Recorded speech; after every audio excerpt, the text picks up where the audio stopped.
Hey folks! So, once again, no one showed up at work, so I'm making a video. Today's topic is Batman Beyond! Alright, now, I recently picked up the entirety of Batman Beyond, and that was mainly because of the fact that I wanted to sit through it again. I wanted it for my personal collection and everything, because everyone knows I'm a big Batman fan, and I liked it. I liked how they did Batman Beyond. And Batman Beyond, which is the whole, if you will, proper topic of the day, Batman Beyond shows that you can, if you will, do something with a character that is not in the comics and really have it come into a life of its own, if you will. And, the previous attempt to do something similar was done by Marvel. And that was Spider-Man Unlimited. That series had a lot of potential. It was a lot of good ideas, bad implementation, but that's not the topic of the video. Batman Beyond is. And Batman Beyond, see, let's look at everything Batman Beyond did right off the bat, okay? Batman Beyond, right off the bat, showed that, a Batman that is retired. Batman Beyond showed a Batman that no longer Batman. Gotham City's gone to shite. Bruce Wayne lost his company to Maxwell Powers. So on and so forth. And you start out with some random kid who just, your standard punk. He thinks he knows better than everyone else. Woe is me, life is so hard, I'm a teen. You're a typical teenager, you're your typical young punk, let's be honest. All of us were that way at one time, let's not act like we weren't. And he, through a lot of circumstances, ended up becoming Batman. Now, we're not going to talk about the one Justice League Unlimited episode where they go into Batman Beyond and everything. We're just going to talk about the core series. Now, throughout the core series, season 1 is really Terry McGinnis coming into being Batman. The whole series is Terry McGinnis coming into Batman, but season 1 really just hammers that home, that he's going to make a lot of mistakes. He's going to have problems. He's going to have to do things that he's not familiar with. And the thing I like about it is I liked the whole mentor-mentee dynamic that they had between Bruce Wayne and Terry McGinnis. It worked. It showed that, and you could see the respect that they had for each other. Now, everyone who knows Batman, whether it's the DCAU Batman or Batman in the comics, he does not show that he's proud of you. Very seldom does Batman ever show that he is, proud of any member of the Bat family. It's one of those, you have to look for the subtle cues to know that Bats is proud of you. But when you do earn that respect, you have it. As long as you don't do something stupid, you have his respect for pretty much life. Now, the thing about the, season 1 is you're going after Maxwell Powers, and basically, Max Powers killed Terry's dad. Spoiler alert, if you haven't seen this, I'm sorry, but come on, this series is getting close to 20 years old. How have you not seen Batman Beyond? And of course, you get to the end of it, and Max Powers is brought up on charges, if I remember right. He doesn't kill him, but he makes sure that he sees justice. Then you have season 2. And 3, and the later seasons don't really follow the overarching him going after Powers. The later seasons is more him just being Batman and learning from his mistakes and growing as Batman. And that was a good way to do it. They kept to that core theme of Terry McGinnis hasn't been doing this his whole life. Terry McGinnis wasn't 8 years old and sent on the path to becoming Batman the way Bruce was.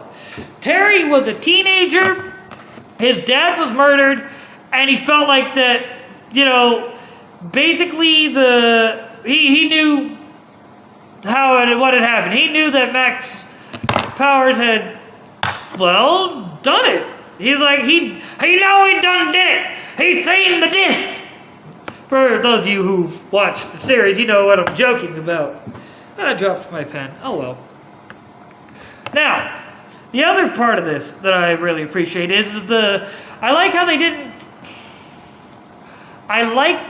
they made the Gotham that you see be completely different than the Gotham you see in Batman the Animated Series. It's colorful and dark at the same time. It's ultra fabulous and gritty. It's such a contrast between the two. Whereas in the old like Batman animated series, it's dark, it's gritty. It's in Superman the animated series, Metropolis is bright and colorful. You see a contrast, but in Batman Beyond they have that contrast in the city itself, and that really works because in a way Gotham is a character within Batman itself. You need that, if you will. If you don't do Gotham right, you don't have a right Batman. And this is something, to touch on like Tim Burton, he understood. Bruce Timm understood it. Even the Batman cartoon that came out in the mid-2000s that was not a part of the DCAU, the guys who worked on that even understood it. I dropped my thinking. Pause. Back. Yeah, I was literally Anyway, every series that does Batman right makes sure that Gotham is some part of it. It is a character in of itself. And whereas and the other thing is where I like how they had it to where it was, not Commissioner Gordon, but there was a Commissioner Gordon. I'm just saying, like I said, spoilers, if you haven't seen this, shame on you! Not really. Go out, buy it. I found it at Walmart for like $35. It is worth it. It is so worth it. I am proud to have that as part of my collection. Next up, I need to get Superman the Animated Series and the entirety of Justice League. But the other thing you need to take into account when it comes to Batman Beyond is they were not afraid to experiment within the stories themselves. And that is the key thing when writing these types of things, especially when you're already in uncharted territory. You're doing your own thing. And once again, that's the whole point. You can do your own thing. You just have to be willing to go there. You have to go all in. And that's what Bruce Timm did with Batman Beyond. He went all in. He did do that which had not been done, that had not been established in the comics. He made his own thing and he made it great. He pushed things that he wouldn't be able to really get away with in your standard, proper Batman. I mean, he created new villains. He created a world in of itself that worked. And fans liked it. There's a reason why Terry McGinnis, is canon that he becomes, the Batman of the future. Now, I didn't like how they killed him and had Tim Drake become Batman and wear the Batman suit and everything, because it just felt too... Man, don't get me wrong. Don't get me wrong. Tim Drake is my favorite Robin. Hands down, he's the detective.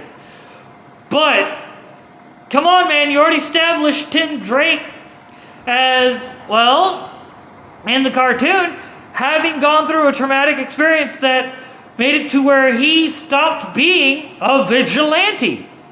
Those of you who have seen Batman Beyond the Return of the Joker know exactly what I'm talking about. Another good watch if you haven't seen it.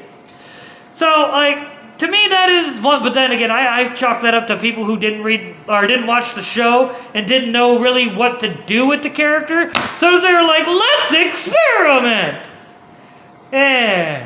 Nope. The experiment worked. Why are you trying to experiment with the experiment? Now, some people are probably going, but if it's already an experiment, why be afraid to experiment with it? No, we're not going into that. You can't experiment with an experiment as long as the experiment that you're experimenting with is still an experiment. Batman Beyond had already established certain rules for the character of Batman in that time. And so, getting it to where you have this, you know, like I said, this an entire world that they established, and having it to where it is successful falls entirely on Bruce Timm. You're not Bruce Timm. Bruce Timm looked at it and went, I got you, fam. I know how I can do this.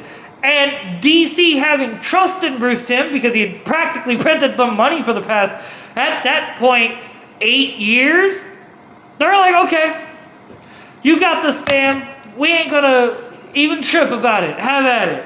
Do it to it, homie. And that's exactly what he did. He put out something that we all appreciate. But all right, I think I'm going to go ahead and call it there. As always, like, subscribe, ring the bell, follow me on the Twitter at Brainiac420, and follow me on Mindscape, TikTok, and Instagram at Bob Jones Comic Wars. Later, folks.